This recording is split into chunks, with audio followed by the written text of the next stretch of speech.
Hi, this is Heather DeRome from the sonatasimpartidas.com.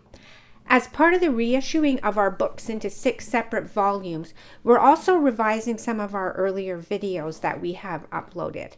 Now, this video is about the G minor fugue. It's a tutorial, in a sense, about just the ending of the fugue. Now, like a lot of big pieces, it ends with some bravura writing. And what I wanted to do was, first of all, go over some of the fingerings, because in my experience teaching people and even working with established concert players, some people find some of the fingerings near the end of this piece kind of odd, hard to pull off. But the fact is, if you use your hand in a certain way, they're actually very easy and very smooth. So I wanted to go over those fingerings, maybe discuss a little bit of the ornamentation as well. So let's get started. So looking at the fingerings in this passage, it's easy to think of them in terms of guide fingers and shifting, and that's what doesn't work. But if you rather think in terms of squishing and scooting, and I'll tell you what I mean, then this fingering works very well and very fast. So the passage starts with a guide finger here, 2-2. But then if you look at the score, even though the second finger goes down another fret, it's not a guide finger. So we don't go guide, guide, guide. So guide, now lift a little bit and hover. And lift and hover. Like that.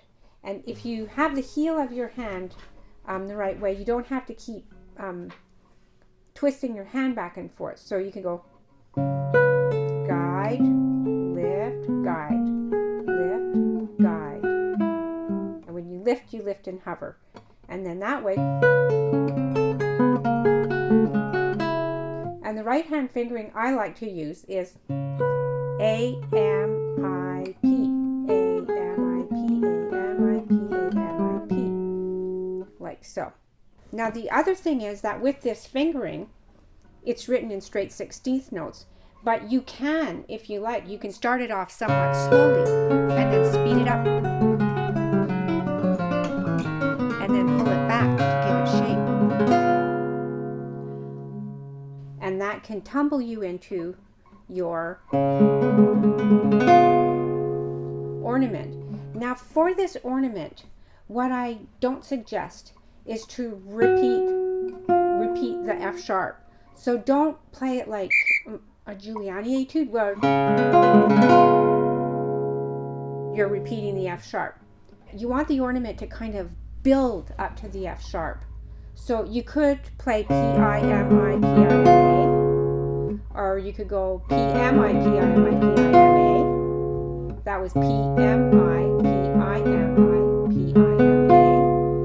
Now another way to approach this arpeggio is to hit the F sharp from above. So you can go P, I, M, A, M, I, P, I, M, I, P, I, M, A. Like that. As long as the F sharp is kind of tumble towards and then landed on. And then once we get that F sharp is holding the steering wheel, it's driving the bus until we get to our final G minor chord. So now in between there are a couple more ornaments. So first of all, there's this one. Now the thing about this is don't take huge swings at it. Just keep your fingers nice and close to the neck and be aware of when you're going 1-2-4 or 1-3-4. I studied this piece with Scott Tennant. He's the one who pointed that out to me. So it's 2-3-2-2, 1-2-4, 1-3-4, 1-2-2-2. And you can practice it in block chords, just like 2-3-2-2. And then in little spurts, like that. And then you can do the spurts leading to the downbeats. So like that. And then you can string the whole thing together. Now, we are still holding that F sharp in our mind, and then we have this. Now, taking a closer look at this ornament that's leading into the trill here, There are a little pile of 32nd notes and some 64th notes. Now, we don't have to play those subdivisions exactly as written.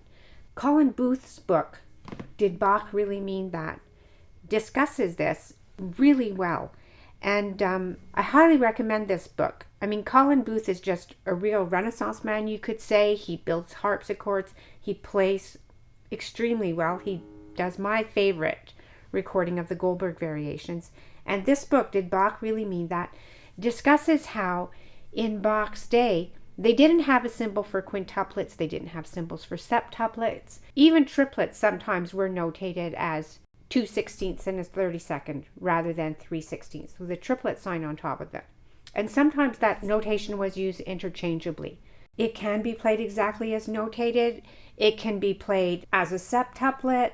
My preference is to just play it freely. You can start it off slowly and speed it up at the end. But you don't have to do it exactly subdivided the way that it's notated. Now, one more thing looking at the lute version here. That grace note G notated just before the trill. Frank Kutz discusses this in his book of Bach's lute music, my favorite book in the world. So this is an appoggiatura trill. And what it means is that you give a little bit of extra weight at the beginning of the trill, so you wouldn't play it quite so quick and lightly as you otherwise might. And besides, with all the musical intensity leading up to it, that appoggiatura trill really makes sense. So coming back to that long slur, now personally I like to slur the whole thing because we've already played that F sharp and I'm still holding on to it in my mind. So for me it's more graceful to just slur it all and then land here. Now for this trill, the fingering that I like to use is I-M-P-A-I-M-P-A-I-M-P-A-I. Again, I find that that fingering is easy to do fast and smooth. And again, when we're playing that final chord, I think it's nicer not to repeat the melody note, so not do that type of arpeggio, but rather go. I like to go on the inside string, so P-P-I-M-A-M-I, P-P-I-M-A. And that way I don't repeat the bass note either. So I go like that. So there's a nice clear landing on the bass and then kind of like a bubbling up to the melody note.